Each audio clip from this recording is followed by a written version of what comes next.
की बात है। एक छोटे से गांव बलदेवपुर में दो किसान रहते थे।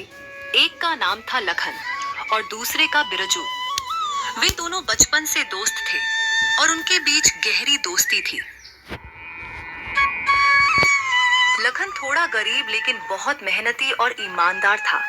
उसके पास एक छोटा सा खेत था जिस पर वह दिन भर मेहनत करके अपने परिवार का गुजर बसर करता था। वहीं दूसरी ओर बिरजू बहुत ही आलसी था, जो दिन भर अपने खेतों में खाट पे लेटा रहता और मेहनत वह तो उसके आसपास भी नहीं भटकती थी।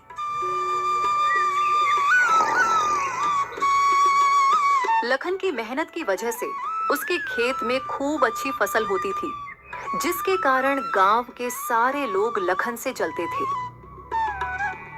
देखिए जी, इस लखन की फसल इस बार भी कितनी अच्छी हुई है। हमेशा इसके साथ ही अच्छा क्यों होता है? इस बार तो यह फसल बेचकर राजा ही हो जाएगा। अरे भाग्यवान, तुम परेशान मत हो, इसको हम राजा नहीं होने देंगे। मेरे जीते जी ये कभी राजा की जिंदगी नहीं जी सकता।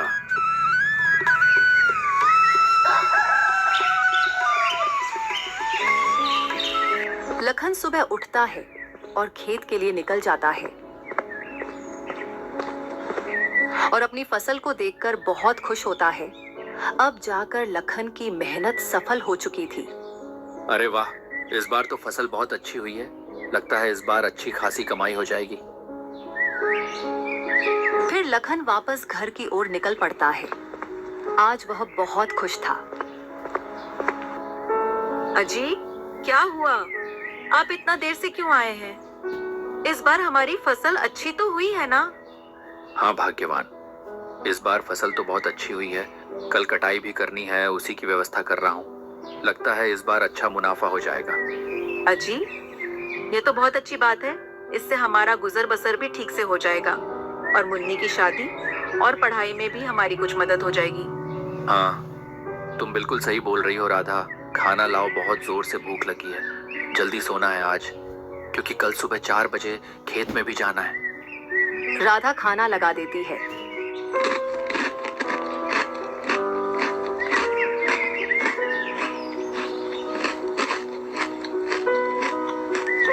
अरे राधा, ये समोसे कहाँ से लाई हो तुम?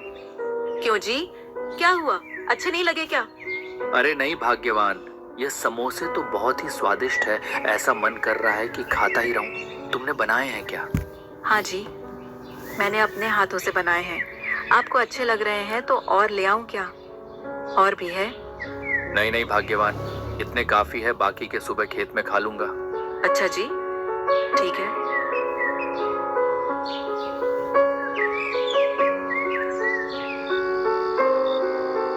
फिर खाना खाकर दोनों आराम से सो जाते हैं।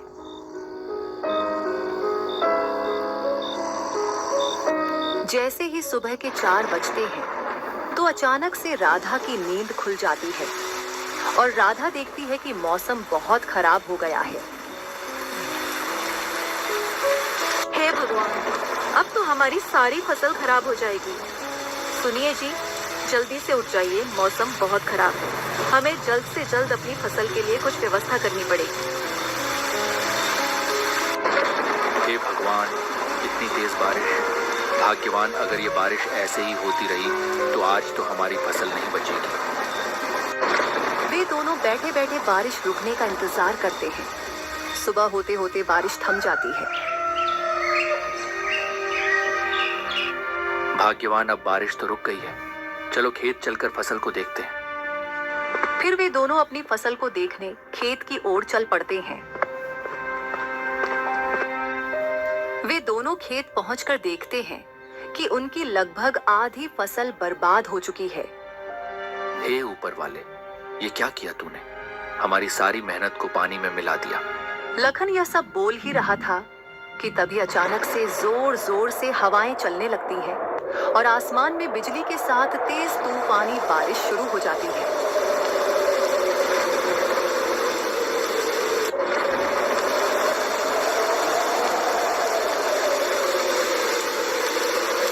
और देखते ही देखते लखन की सारी फसल उनकी आंखों के ही सामने बर्बाद हो जाती है।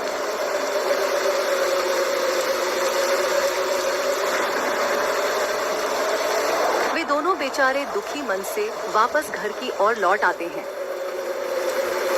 फसल के बर्बाद होने से लखन बहुत चिंतित हो जाता है। सुनिए जी, आप फिक्र मत कीजिए, जो होना था वह तो हो गया। अब हम इसमें क्या कर सकते हैं? जो होता है वह अच्छे के लिए ही होता है। उधर बिरजू बहुत खुश था। मौसम की ओर देखकर बिरजू अपनी पत्नी से कहता है, देखो, मैंने बोला था ना कि वह अमीर नहीं हो पाएगा, और ऐसा ही हुआ। अच्छा जी, लेकिन हम लोगों की भी तो फसल बर्बाद हो गई ना।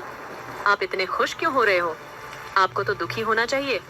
अरे भाग्यवान, हमने तो अपने खेत में उतना पैसा नहीं लगाया है और ना ही उतना मेहनत किए हैं, तो इसलिए मुझे तो बहुत खुशी हो रही है कि लखन की सारी फसल बर्बाद हो गई। हमारा तो जब भी इतना फायदा नहीं होता, कम से कम लखन हमसे ज्यादा अमीर तो नहीं बन सकता। उधर लखन को उसकी पत्नी सब्र दिलाती है। 5-6 दिन से लगातार बारिश होती ही जा रही थी, रुकने का नाम तक नहीं ले रही थी। लेकिन लखन को फिर भी उम्मीद थी कि शायद कुछ फसल तो बच ही गई होंगी, इसलिए वह फसल देखने खेत जाता है। वह खेत में पहुंचकर देखता है कि उसकी सारी फसल बर्बाद हो चुकी है। खेत में फसल का नामो निशान तक नहीं है। पूरा खेत पानी से भर गया था। हे भगवान, ये कैसी परीक्षा ले रहे हो? सर्दियां आने वाली है और घर में खाने को एक दाना तक नहीं है। लखन यह देखकर बहुत उदास हो जाता है, लेकिन मौसम की मार के आगे वह बेचारा कर भी क्या सकता था। और दुखी मन से वह घर लौट आता है। लखन घर आकर सारी बात अपनी पत्नी को बताता है और टेंशन की वजह से बिस्तर पर लेट जाता है। भाग्यवान, हमारी सारी फसल बर्बाद हो गई। सर्दी भी आ ही चुकी है। अब हमारा गुजारा कैसे होगा? घर में खाने को कुछ भी नहीं है। अजी, आप फिक्र मत कीजिए, मेरे पास एक आइडिया है। आपको तो पता ही है मुझे समोसे और पकौड़ियाँ बनाने आती है, और सर्दी भी आई ही चुकी है, तो क्यों ना हम इन सर्दियों में पकौड़ी और समोसे बनाकर बेचें? हाँ भाग्यवान, तुम सही कहती हो। सर्दियों में लोगों को समोसे और पकौड़ी बहुत पसंद आएगी, लेकिन उसको बनाने के लिए पैसे भी तो चाहिए। वो कहाँ से आएंगे? अजी, मैंने थोड़े से पैसे बचा के रखे थे, और कुछ पैसे आप सेठ धनीराम से उधार ले आना। उनसे बोलना, जैसे ही थोड़ा बहुत मुनाफा होगा हम आपके पैसे लौटा देंगे। हाँ राधा, आज तो बारिश हो रही है, इसको थमने दो, फिर जाऊंगा।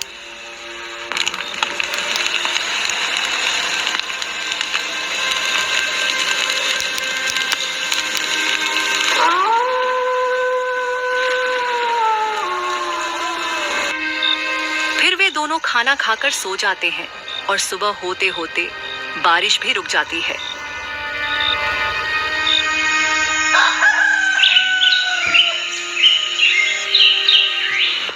अगले दिन लखन सेठ धनीराम के यहाँ पैसे लेने चला जाता है। लखन सेठ के घर पहुंच जाता है। सेठ, जो स्वभाव से बहुत ही कठोर और निर्दयी था, अपने नौकरों पर चिल्ला रहा था। अरे लखन, आओ आओ, कैसे आना हुआ आज? अरे सेठ जी, वो कुछ पैसों की जरूरत थी, मिल जाते तो अच्छा होता। अरे लखन, क्यों नहीं, मैं यहाँ समाज सेवा के लिए ही तो बैठा हूँ। बताओ, कितने पैसे चाहिए? सेठ जी, ज्यादा नहीं, बस 10,000 रुपए चाहिए थे। अच्छा लखन, मैं तुमको पैसे तो दे दूंगा, लेकिन टाइम पर वापस नहीं दिए तो तुम्हारी जमीन पर कब्जा कर लूंगा। ठीक है सेठ जी, आप फिक्र मत करो, मैं आपको आपका पैसा समय पर वापस कर दूंगा। इतना कहकर लखन सेठ से पैसा लेकर घर आ जाता है। ये लो भाग्यवान, तुम्हारे कहने पर मैं सेठ से पैसे तो ले आया हूँ, लेकिन उन्होंने अजीब सी शर्त रखी है कि अगर हमने उनका पैसा नहीं लौटाया तो वो हमारी जमीन पर कब्जा कर लेंगे। अजी, आप फिक्र मत कीजिए। अब देखो, सर्दियां भी आ चुकी हैं, तो हमारे समोसे और पकौड़ी बहुत बिकेंगे। लोग बड़े ही चाव से खाएंगे सर्दियों में, तो हम सेठ के पैसे आसानी से चुका देंगे। अच्छा ठीक है भाग्यवान, कहीं ऐसा ना हो कि जो घर में थोड़ा बहुत पैसा था वह भी लग जाए और हमारी जमीन भी चली जाए। अजी, आप खामखा टेंशन ले रहे हो। ऊपर वाले पर भरोसा रखो, सब अच्छा ही होगा। लखन बाजार जाकर उन पैसों से समोसे और पकौड़ी बनाने का सामान ले आता है। फिर राधा पकौड़ी और समोसे बनाती है। राधा कुछ समोसे और पकौड़ियाँ बनाकर लखन को देती है और लखन उनको बेचने गांव की ओर निकल पड़ता है। समोसे और पकौड़ियाँ ले लो, समोसे, गर्मा गर्म समोसे। एक बार राजस्थान की मशहूर पकौड़ियाँ और समोसे खाओगे तो खुश हो जाओगे और नहीं खाओगे तो पछताओगे ये। तभी एक औरत लखन से समोसे लेने आती है। अरे भैया, ये समोसे देखने में तो बहुत स्वादिष्ट लग रहे हैं, कैसे दिए? कितने का है एक समोसा? 5 रुपए का एक है बहन जी, बताओ कितने दूं? अच्छा ठीक है, 10 दे दीजिए भैया। फिर लखन 10 समोसे उसको दे देता है और पैसे लेकर आगे की ओर निकल जाता है। धीरे धीरे करके उसके सारे समोसे बिक जाते हैं और लखन घर वापस आ जाता है।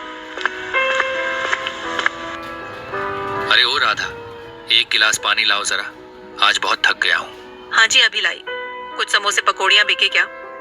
नहीं राधा, एक भी समोसा नहीं बिका और मैं तो आज बहुत ज्यादा थक गया हूँ। जी, आप ठीक कह रहे थे कि हमारे समोसे कोई नहीं खरीदेगा।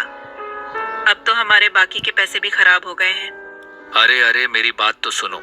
अरे राधा, कुछ समोसे और पकौड़ियाँ ही नहीं बल्कि सारे हाथों हाथ बिक गए थे।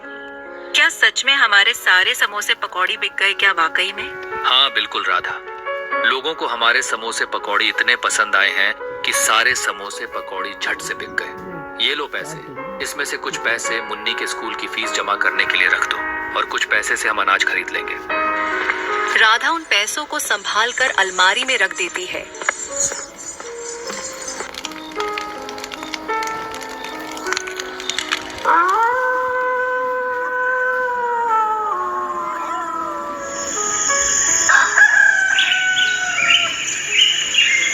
अगले दिन सुबह राधा और भी ज्यादा समोसे पकौड़ी बनाकर लखन को देती है और लखन उनको बेचने गांव की ओर निकल पड़ता है। समोसे और पकौड़ियाँ ले लो, समोसे, गर्मा गर्म समोसे। एक बार राजस्थान की मशहूर पकौड़ियाँ और समोसे खाओगे तो खुश हो जाओगे और नहीं खाओगे तो पछताओगे ये। समोसे और पकौड़ियाँ ले लो, समोसे, गर्मा गर्म समोसे। लखन ऐसे आवाज लगाते हुए जा ही रहा था कि तभी गांव का एक आदमी उसके पास आता है और कहता है, अरे ओ समोसे वाले भैया, हमने सुना है तुम्हारे समोसे और पकौड़ी बहुत स्वादिष्ट है। चलो 100 रुपए के समोसे और पकौड़ी मुझे दे दो, हम भी तो देखें कि तुम्हारे इन समोसे पकौड़ी में ऐसा क्या है। लखन उस आदमी को समोसे और पकौड़ी दे देता है और उससे पैसे लेकर आगे की ओर निकल जाता है। धीरे धीरे उसके सारे समोसे पकौड़ी बिक जाते हैं। जैसे ही शाम होती है, लखन घर आता है। सुनो राधा, हमारे समोसे पकौड़ी के तो पूरे बलदेवपुर में बहुत चर्चे हो रहे हैं। अब मेरे गांव में जाते ही सारे समोसे और पकौड़ी झट से बिक जाते हैं। राधा ये बात सुनकर बहुत खुश होती है। दिसंबर का महीना आ चुका था और सर्दियां भी अब अपने चरम पर थी।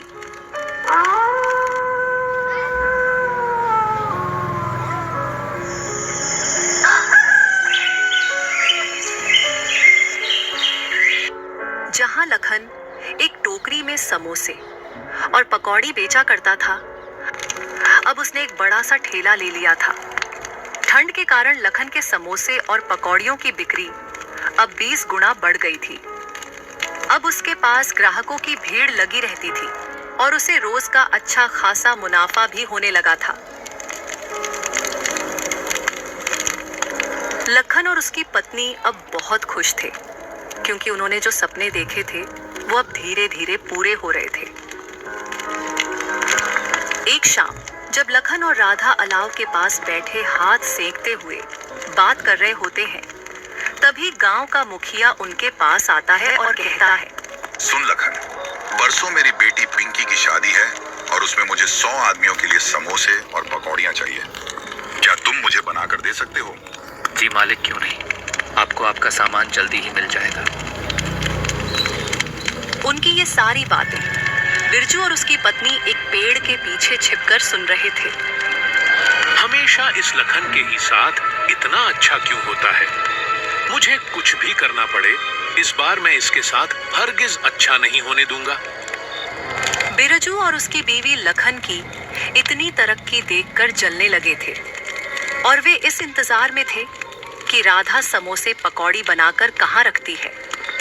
राधा जैसे ही समोसे पकौड़ी बनाकर अपनी किचन में रखकर सोने जाती है, इधर बिरजू और उसकी बीवी चुपके से किचन में जाते हैं और सारे समोसे पकौड़ी चुरा लेते हैं।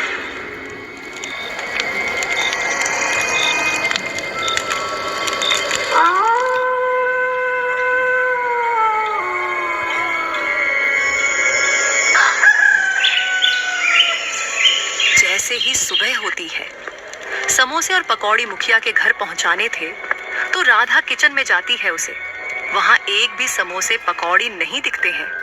यह सब देखकर वह बहुत हैरान हो जाती है और सारी बात अपने पति को बताती है। अरे भाग्यवान, ऐसे कैसे हो सकता है? मैं अभी मुखिया जी के घर जा रहा हूँ और उनसे बोल दूंगा कि बस मुझे आज का समय और दो। इतना कहकर लखन मुखिया के घर की ओर निकल जाता है।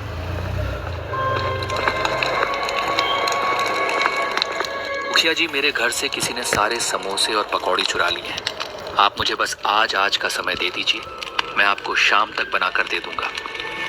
हाँ ठीक है लखन, मैं तुमको आज का दिन दे रहा हूँ, लेकिन तुम मुझे जरूर से समोसे और पकौड़ी बनाकर देना, क्योंकि कल सुबह ही बारात आने वाली है। हाँ ठीक है मुखिया जी, आप चिंता मत करिए, मैं आज शाम होने से पहले ही सारा सामान बनाकर आप तक पहुंचा दूंगा। फिर जब लखन उधर से जैसे ही घर वापस आ रहा था तो वह देखता है कि बिरजू का बेटा समोसे खा रहा है और उसके पास पकौड़ियां भी हैं। यह देखकर लखन सोचता है, बिरजू के बच्चे तो समोसे नहीं खाते हैं और ना ही कभी बिरजू ने मुझसे समोसे पकौड़ी खरीदे। फिर ये बच्चा ये सब कहाँ से लाया है? लखन उस बच्चे के पास जाता है। अरे राघव, ये समोसे तुम कहाँ से लाए हो? ये तो मुझे मेरे पापा ने दिया था और हमारे घर में और भी बहुत सारे समोसे और पकौड़ियाँ हैं। लखन को सारी बात समझ आ जाती है और वह घर आकर सब कुछ अपनी पत्नी को बताता है। अजय, आपको मुखिया जी के घर जाना चाहिए और उनको सारी बात बता देनी चाहिए। मुखिया जी ही हमारी मदद कर सकते हैं। फिर लखन मुखिया जी के घर जाता है और सारी बात उन्हें बता देता है। मुखिया जी अपने नौकरों के साथ बिरजू के घर जाते हैं और उसके घर की छानबीन कराते हैं। जाओ, इसके पूरे घर की अच्छे से तलाशी लो। जब वे छानबीन करते हैं तो उन्हें बिरजू के घर के अंदर से ढेर सारे समोसे और पकौड़ियां मिलते हैं। क्यों चुराए तुमने ये समोसे और पकौड़ी? मुझे माफ कर दीजिए, मेरे अंदर ईर्ष्या आ गई थी, इसीलिए मैंने ऐसा किया है मुखिया जी। मैं आज के बाद ऐसी हरकत नहीं करूंगा। आप मुझे बस एक बार माफ कर दीजिए। नहीं, ये माफ करने लायक काम नहीं है। अगर मैंने तुम्हें माफ कर दिया तो तुम फिर से ऐसा काम करोगे। मारो इसको। फिर सब मिलकर बिरजू की अच्छी धुलाई करते हैं। कमर तोड़ दी ना। इस प्रकार बिरजू को उसके किए की सजा मिल जाती है।